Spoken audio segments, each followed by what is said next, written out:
Assalamualaikum warahmatullahi wabarakatuh. Perkenalkan, nama saya Putri Ayu Cantika dari Universitas Wiralodra Indramayu, Fakultas Ekonomi, Program Studi Manajemen, semester 4, kelas 4B. Saya di sini akan menjelaskan materi tentang kekayaan intelektual dan kekuatan hukum lain. Apa itu hak kekayaan intelektual? Hak atas kekayaan intelektual adalah hak eksklusif yang diberikan suatu hukum atau peraturan kepada seseorang atau sekelompok orang atas karya ciptanya. Menurut undang-undang yang telah disahkan oleh DPR RI pada tanggal 21 Maret 1997, haki adalah hak-hak secara hukum yang berhubungan dengan permasalahan hasil penemuan dan kreativitas seseorang atau beberapa orang yang berhubungan dengan perlindungan permasalahan reputasi dalam bidang komersial dan tindakan atau jasa dalam bidang komersial.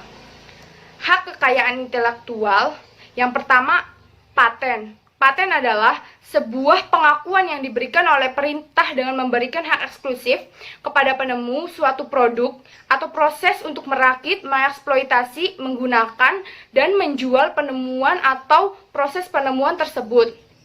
Yang kedua, tanda dagang dan merek dagang adalah desain nama biasanya resmi terdaftar yang digunakan oleh pedagang atau perusahaan manufaktur untuk menandai dan membedakan produk mereka. Yang ketiga, hak cipta. Hak cipta adalah hak yang eksklusif secara hukum bagi pengarang, komposer, pencipta perangkat lunak, seniman, dan penerbit untuk menerbitkan hasil pekerjaan mereka. Yang keempat, rahasia dagang. Rahasia dagang adalah segala informasi yang diinginkan untuk tetap dirahasiakan oleh suatu bisnis. Selanjutnya, kekuatan hukum internasional. Apa itu hukum internasional? Hukum internasional dibagi menjadi dua, yaitu yang pertama, hukum internasional sektor publik mencangkup antar pemerintah, termasuk hukum yang mengatur hubungan diplomatik antar negara dan semua hal terkait dengan hak dan kewajiban di negara-negara yang berdaulat. Yang kedua, hukum internasional sektor swasta mencangkup hukum yang mengatur transaksi individu dan perusahaan yang melampaui batas internasional. Sumber hukum internasional. Hukum internasional terdiri dari berbagai sumber. Yang paling penting adalah perjanjian bilateral dan multilateral. Perjanjian adalah kesepakatan antar negara yang bisa berupa bilateral dan multilateral. Sumber lain hukum internasional yaitu hukum adat internasional yang berasal dari adat yang digunakan selama berabad-abad. Selanjutnya, beberapa kekuatan hukum yang spesifik. Yang pertama, perpajakan. Tujuan utama pajak tidak hanya untuk meningkatkan penghasilan pemerintah, yang mungkin mengejutkan bagi beberapa orang yang tidak mempelajari perpajakan. Beberapa tujuan dari banyak tujuan pajak bukan penghasilan adalah untuk mendistribusi ulang pendapatan, menurunkan konsumsi produk-produk tertentu seperti rokok dan alkohol, dan meningkatkan konsumsi barang domestik daripada barang impor. Yang kedua, hukum anti-monopoli. Hukum anti-monopoli adalah hukum mencegah penetapan harga, pembagian pasar, dan monopoli bisnis. Dan hukum ini terkadang disebut kebijakan persaingan anti-monopoli di Eropa. Yang ketiga, tarif kuota